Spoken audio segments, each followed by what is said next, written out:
terang, saya pernah hitung. Sebenarnya hitungan kasar saya, satu koples itu bisa untung 1 miliar per tahun. Gitu. Jadi setahun bisa 80 triliun. Membayar notaris cuma 2,5 juta. Itu dari mana dananya? Itu kalau Kementerian Dalam Negeri sudah mengumumkan akan menggunakan BTT, gubernur dan bupati. Itu 2,5 juta per akta koperasi. Biaya tidak terduga di APBD provinsi dan kabupaten kota. Walaupun asosiasi kepala desa udah ketemu saya, pakai dana operasional desa aja Pak Menteri, itu mesti tanya ke Kementerian Desa. Karena setiap desa itu punya postur anggaran di APBDes-nya, itu dana operasional desa yang jumlahnya 3% dari dana desa. Berarti untuk kucuran dana anggaran pembentukan Itu udah di bawah. 3 sampai 5 miliar ini bakal dikucurkan setelah pembentukan itu. Nanti ada tahap, kan saya bilang ini ada 2 tahap nih. Satu pembentukan dulu Juni, aktinya berarti akte. Kalau mau bikin PT, aktenya dulu nih, legalitasnya. Nggak pasal gampang gitu, legalitasnya dulu kan. Oke, udah ada koples. Nanti kita akan bantu memverifikasi itu semua. Kementerian Koperasi tanggung jawab, termasuk memeriksa ini pengelolanya, pengurusnya, pengawasnya ada masalah nggak dengan BI checking. Mau dapat kredit kalau pengurusnya bermasalah, nggak layak kan? Kita suruh ganti pengurusnya. Seperti itu. Jadi ada tahapan berikutnya. Kita sangat hati-hati, bukan berarti 80.000 ini pas pembangunan, pas pengoperasian serentak, enggak. Gitu. Pak, kemarin Pak Menteri Desa sempat ngomong soal bakal narik sarjana nganggur di kota sama Bagus. Itu bakal ada koordinasinya seperti apa sih Pak? Gini loh, kalau 80.000 kopdes itu perlu SDM, perlu apa? Udah kita hitung-hitung bisa 1 juta sampai 2 juta lapangan kerja baru. Berarti nggak bentuk apa, nggak ada batas usia ya Pak untuk jadi pengawas? Kita berharap ya, kalau pengawas, pengurus itu kan mekanismenya musdesusnya, musyawarah desusnya ngangkat nggak? Gitu kan. Kalau karyawan, pengelola koperasi beda lagi. Itu di hire secara, misalnya ini 2 truk masing-masing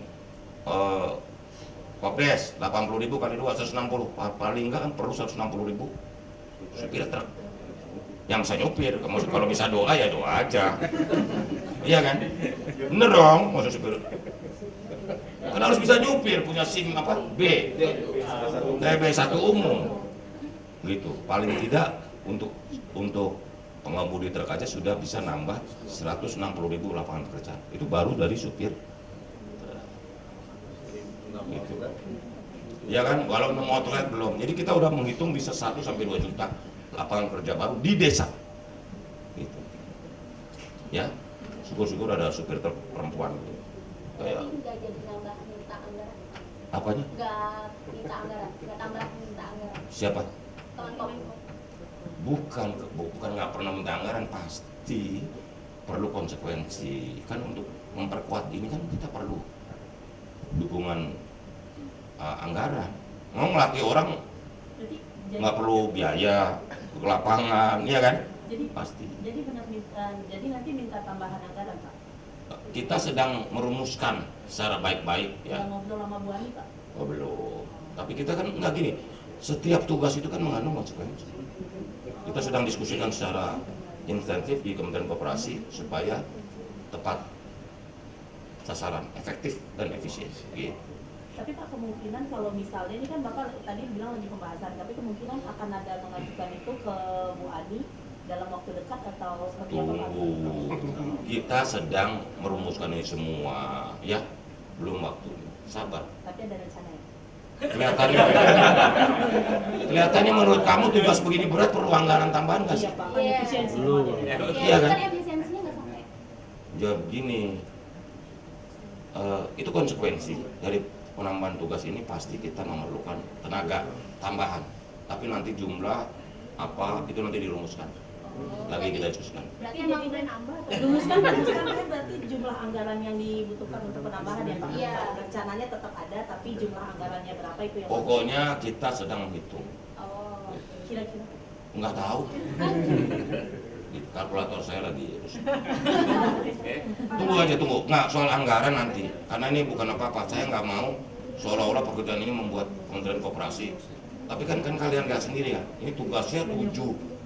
Tugas Kementerian Koperasi ini kan pasti membutuhkan konsekuensi. Apa? Dan kita harus optimis bahwa ini bukan uang hilang. Ini investasi sosial kita di desa. Orang saya pernah hitung, sebenarnya hitungan kasar saya, satu koples itu bisa untung 1 miliar per tahun. Jadi setahun bisa 80 triliun. Seluruh koples. Orang bisnisnya monopoli dan captive market. Masa nggak untung? Ya? Oke? Sedikit menarik mundur, Bapak kan bilang selama ini koperasi terpinggirkan di ekonomi kita. Nah sebenarnya pas sebelum ada program ini Pak, Kopdes ini, apa sih Pak masalahnya gitu? Mungkin bikin koperasi desa kita kurang maju gitu, jadi butuh dukungan ini Pak. Ini di beberapa negara itu koperasi itu paling tidak 3 hal. 1 rekognisi, 2 afirmasi, 3 proteksi. Itu pengalaman di Jepang misalnya. Koperasi itu harus 3. Ada rekognisi, ada afirmasi, ada keberpihakan, dan ada proteksi. Di beberapa negara itu kalau sudah ada toko koperasi itu mesti 2 kilo lagi loh, baru bikin toko. Itu kan proteksi negara. Nggak boleh toko koperasi bersaing langsung. Di contoh di negara tetangga kita NTUC. Kalau udah ada Singapura, kalau udah ada toko NTUC nggak boleh. Toko-toko lain dekat-dekat gitu. Itu kan bagian dari keberpihakan negara. Ya, udah ya, cukup ya. Kalian ini manggut-manggut antara kagum dan nggak ngerti. Ya, terima kasih.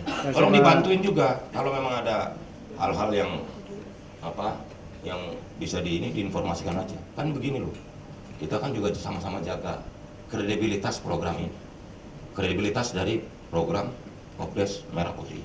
Karena udah pasti manfaatnya untuk rakyat, khususnya warga desa, rakyat desa. Karena biasanya dia beli mahal, menjadi beli barang dengan harga terjangkau. Ya, terima kasih. Pantun lagi Pak. Ya, terima kasih. Apa? Ayo ting. Ini udah kena kecanduan panah tuh ini. Ayo ting anaknya 1.